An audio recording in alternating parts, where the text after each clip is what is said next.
नमस्कार, digital news analysis में आप सभी का स्वागत है। बढ़ते हैं आज की एनालिसिस की तरफ। अमित शाह का बड़ा बयान, अब वह दिन दूर नहीं जब अंग्रेजी बोलने वालों को शर्म आएगी। केंद्रीय गृह मंत्री अमित शाह ने एक बार फिर भारतीय भाषाओं के महत्व को रेखांकित करते हुए एक साहसिक बयान दिया है। दिल्ली में वरिष्ठ पूर्व सिविल सेवक आशुतोष अग्निहोत्री की पुस्तक के विमोचन कार्यक्रम में उन्होंने कहा कि अब वह दिन दूर नहीं जब भारत में अंग्रेजी बोलने वालों को शर्म महसूस होगी और एक ऐसा समाज बनेगा जहां लोग अपनी मातृभाषा पर गर्व करेंगे।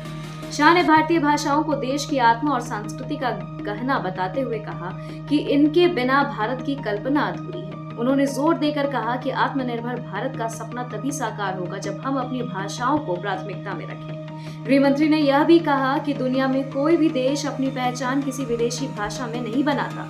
भारत की विविध भाषाएं सिर्फ संवाद का माध्यम नहीं बल्कि हमारी संस्कृति, परंपरा और मूल्य है। उन्होंने आगे ये भी कहा कि अधूरी विदेशी भाषाओं के साथ संपूर्ण भारत की कल्पना नहीं की जा सकती।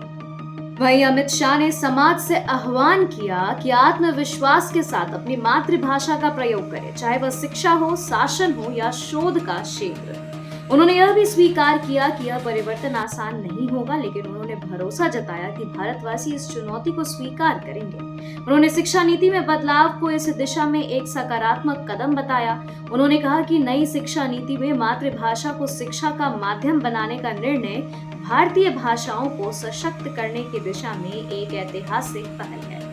यह बयान ऐसे समय में आया है जब भारत में अंग्रेजी बनाम मातृभाषा को लेकर बहस तेज है। जहां एक वर्ग अंग्रेजी को आधुनिकता और अवसर का माध्यम बनाता है, वहीं दूसरा वर्ग भारतीय भाषाओं को आत्मनिर्भरता और सांस्कृतिक स्वाभिमान से जोड़ता है। शाह का यह भाषण केवल भाषाई चेतना का आह्वान नहीं बल्कि एक सामाजिक आंदोलन का संकेत है, जहां भाषाई पहचान को राजनीतिक और सांस्कृतिक विमर्श के केंद्र में लाया जा रहा है।